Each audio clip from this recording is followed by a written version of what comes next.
The 13th of June 1800. Napoleon Bonaparte, first consul of France, has just pulled off one of history's boldest maneuvers. He has marched his army over the ice-covered Alps to arrive behind the Austrian army in Italy. He has captured Milan and defeated every enemy force he's met so far. Everything is going as planned. Now, Napoleon spreads his forces in a wide cordon to prevent the escape of General Melles's Austrian army. General Chabron and 3,400 men guard the River Po. General Lepoip, with 3,500 men, is sent to reinforce him. General Desaix, with 5,000 men, moves south to block the road to Genoa. This leaves Napoleon with just 22,000 men, advancing west onto the plains of Scrivia. But the first consul has been misled by the over-optimistic reports of scouts and spies. Meles is not planning to retreat. He has concentrated 30,000 veteran troops around the fortress city of Alessandria. They are well rested, supplied, and have a great superiority in cavalry and artillery. And they are preparing to attack. Oblivious to the looming threat, on the 13th of June, General Victor and his 2 divisions lead the French advance on Alessandria. In heavy rain, his men drive a small Austrian rearguard from the village of Marengo, back towards a fortified bridgehead on the Bormida River. But the French find the crossing heavily defended. And so, soaked and exhausted, with darkness falling, they halt the pursuit. Weeks ago, Napoleon had predicted that the decisive battle of the campaign would be fought on this very ground, the plain east of Alessandria. But now, he is convinced that Meles will not risk battle. What he and his men cannot see beyond the Bormida, because they have lit no campfires, are 30,000 Austrians, assembled for an assault. Within hours, Napoleon will discover that his army is fighting for its life. Dawn, the 14th of June. Napoleon's forces are spread across 8 miles of open country and scattered vineyards. General Victor's 2 divisions are the farthest west, holding Marengo and the main road. Behind him, General Lannes, and several cavalry regiments. Napoleon, with the Consular Guard and Monnier's division, is yet further back. Melles's forces are concentrated west of the Bormida, behind the Austrian bridgehead. His chief of staff, General Anton von Zach, has planned a 2-pronged assault. General Ott's division will cross the river and advance north to Castel Ceriolo. Meles, with the bulk of the army, will attack directly up the main road. On a clear morning, at 8 a.m., the Austrians begin their advance. French outposts are driven back. At the Pedrabona farm, Gardan's division comes under heavy bombardment. He falls back to join the rest of Victor's troops, which are deploying behind the Fontenone stream. This narrow, steep-sided waterway runs the length of the battlefield, and is swollen by recent rain. The only easy crossing is a small wooden bridge at the main road. And on the far bank, Victor's men are shielded by trees and sturdy farmhouses. As the Austrians approach the Fontenone, they are hit by a hail of musket fire. Scores go down as they struggle to cross the stream. General Haddock leads a charge, but falls, mortally wounded. After several failed attacks, the Austrians fall back with heavy losses. North of Victor's position, General Bellegarde's brigade crosses the Fontenone around 11 a.m. But General Lannes' division takes up position on Victor's flank. They drive off Bellegarde and re-establish the line along the stream. It is now a hot, humid summer's day as Austrian attacks continue, and fighting rages along the Fontenone. More and more Austrian cannon are pulled up, and begin to pulverize the French line. Throughout the morning, Melles's army is hindered by narrow crossing points and marshy ground. General Zach's failure to anticipate these bottlenecks has cost several hours. Nevertheless, by noon, the Austrians have 30,000 men and 92 guns in position. They still only face Lannes and Victor's tiring divisions, 16,000 men and 16 guns. The French urgently need reinforcements, but as the Austrians begin their next attack, Napoleon, and the rest of the army, are nowhere to be seen. The greatest danger is on the French right, where General Ott's division has occupied Castel Ceriolo virtually unopposed, and now threatens Lannes' flank. Then, the Austrians find a gap near the French center, and rush 3 battalions across the Fontenone. Around the same time, 1,500 Austrian dragoons circle around the French left, but are charged and routed by General Kellermann's heavy cavalry. The Austrians do succeed in taking La Stortigliona farm, threatening Victor's left. An Austrian cavalry charge over the Marengo bridge is also repulsed by Kellerman. But the odds are too great. Some French units are completely out of ammunition. They have just a handful of cannon, and their line is breaking. Facing encirclement, Victor's divisions are the first to give way, losing 400 men captured in Marengo. Another 300 French soldiers are left behind in Casabianca, where they hold out stubbornly for several hours. Covered by the 96th Demi Brigade and Kellerman's watchful cavalry, Victor's division retreats half a mile to Spinetta and its surrounding vineyards. The Austrians pour over the Fontaine. Lannes pulls back to maintain the French line. The heroes of Montebello are on the brink.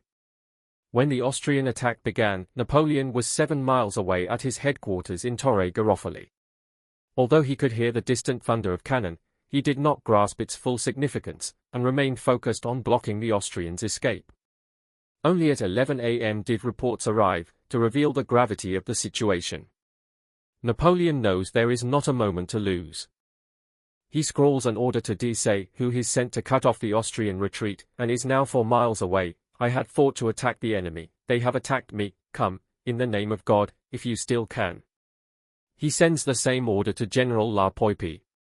Then he races to the front with his only reserves, Monnier's division, and the Consular Guard. By 3 p.m., Lannes and Victor have retreated almost a mile. Austrian cavalry shadow their withdrawal, forcing the French to stay in close formation. Austrian guns send round shot crashing through the packed ranks. Remarkably, the French battalions are still holding. When Napoleon arrives, he sees the main threat is on the right, where OTT is poised to turn the French flank. To counter this, he sends Monnier's division to Castel Ceriolo, forcing OTT to draw off troops. But that still leaves General Schellenberg's 4,000-strong division. So Napoleon commits his ultimate reserve, 900 men of the elite Consular Guard. Against the odds, the Guard repels enemy cavalry, and holds its own in a close-range firefight with Austrian infantry, buying time for the rest of the army to fall back. Napoleon describes them as his granite redoubt. The legend of the Guard is being born. But they are now isolated, and about to be overwhelmed. When Austrian dragoons hit their exposed flank and rear, the redoubt crumbles. The Guard is forced to flee. Some surrender. Many are cut down. By the end of the day, the Guard has suffered more than 50% casualties. With the retreat of the Guard, Napoleon has no more cards left to play. The French army retreats steadily through the vineyards, battered by constant Austrian artillery fire. Casualties and stragglers mean there are just 6,000 men left holding the French line. General Mellers is satisfied that the French have been beaten. Having been injured in a fall from his horse, he now hands over command to his chief of staff, General Zach. Then he returns to Alessandria, to draft a report describing his great victory. But he has underestimated French resilience and the fickle fortunes of war. General Louis Desaix. Just 31 years old, brave, brilliant, and modest. Napoleon describes their friendship as one his heart has for no other. That morning, his orders were to lead Baudet's division, 5,000 strong, across the Scrivia River, to cut off the Austrian escape. But the recent rain had raised the water level, and delayed his crossing. When Desaix heard the sound of battle to the north, he halted his men and sent a courier to get news. Napoleon's desperate order to return does not reach him until midday. Immediately, he about turns his division, and marches to the sound of the guns. Desaix arrives on the eastern edge of the battlefield at 5 p.m., to find the French army in full retreat. Napoleon is at San Giuliano, 5 miles east of Marengo, where thousands of wounded soldiers are gathered. The mood is grim and despondent. But news of Desaix's arrival spreads like an electric shock. Here they are! Here they are, the troops exclaim. Napoleon is rejuvenated. We have gone back far enough today, he tells his troops. You know that my custom is always to sleep on the field of battle. The Austrian army is advancing on all fronts. But they are now scattered and disordered. And they have diverted forces north and south, in an attempt to encircle the enemy. What's more, General Zach has advanced to lead the pursuit, handing overall command to General Kame. Several other Austrian generals have been wounded. Chains of command have become dangerously muddled.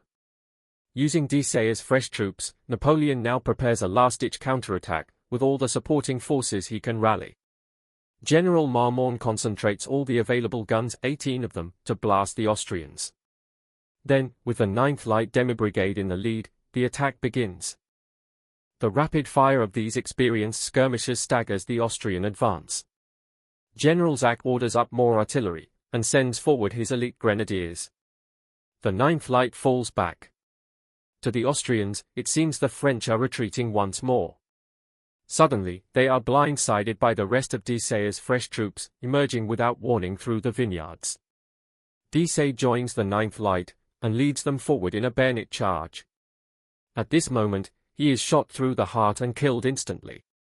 Seeing their commander fall, the 9th Light cries, "Vengeance," and surges forward. General Kellerman thunders in with 400 heavy cavalry. They crash into the Austrian left flank. To add to the chaos, an Austrian ammunition wagon is hit, and detonates in a tremendous explosion. The combined effect is devastating. Panic spreads. Morale collapses. In just a few minutes, hundreds of Austrians lay down their arms, and surrender. Thousands more flee, spreading terror among troops in the rear. General Zach, trapped in the rout, is among the 2,000 Austrian prisoners. In an instant, the entire momentum of the battle has swung 180 degrees. Thousands of French troops, who'd been retreating moments ago, stop, and join the attack. As the Austrian center collapses, General Ott's division becomes dangerously exposed. His men soon join the rest of the army in their race to escape. Later that evening, General Murat adds the coup de grace, launching a final French cavalry charge that seals victory, and drives the enemy back to their bridgehead. The Battle of Marengo was one of the greatest comebacks of the Napoleonic era. Thoroughly defeated by mid-afternoon, the French are completely victorious by nightfall. But it has been an exceptionally costly affair. The French lose a quarter of their army as casualties, the Austrians, more than a third. Napoleon himself contributed little to the victory. If not for the skill of his officers, the steadiness of his troops, and above all, Desailly's last-minute arrival, he would surely have been defeated. The taste of victory is soured further when Napoleon learns that his friend Desailly has been killed. He tells his secretary, "Yes, Bourrienne, I am satisfied. But Desailly? Ah, what a triumph this would have been if I could have embraced him tonight on the field of battle." Instead, he dines alone, according to legend, on a hastily improvised dish of local ingredients, that becomes known as chicken marengo. General Mellers, shaken by his unexpected defeat, is unsure how to react. Some of his officers urge him to continue fighting. Others advise him to escape. French forces are closing in from all directions. Hoping to buy time, Mellers proposes a ceasefire to bury the dead. Napoleon refuses, unless Mellers is also willing to discuss terms for the Austrian evacuation of northwest Italy. With little bargaining leverage, the old Austrian general accepts. Over the following days, Mellers and Berthier negotiate a comprehensive armistice. In exchange for safe passage back to Austria, Mellers agrees to evacuate Piedmont, Genoa, and Lombardy. France will once more dominate northern Italy.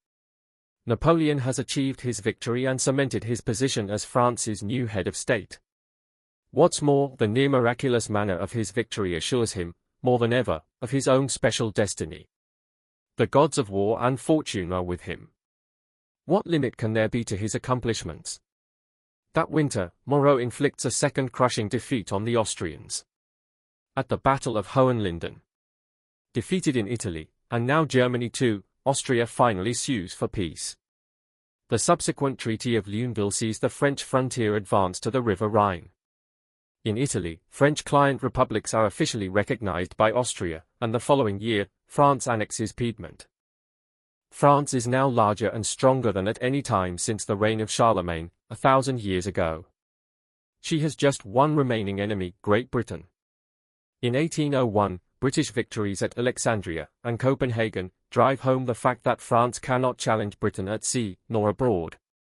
Britain has seen her continental allies defeated, and Russia is now actually threatening war.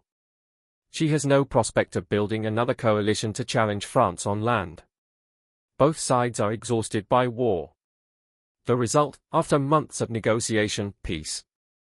For the first time in Europe in 10 years. How long it will last, nobody is quite sure.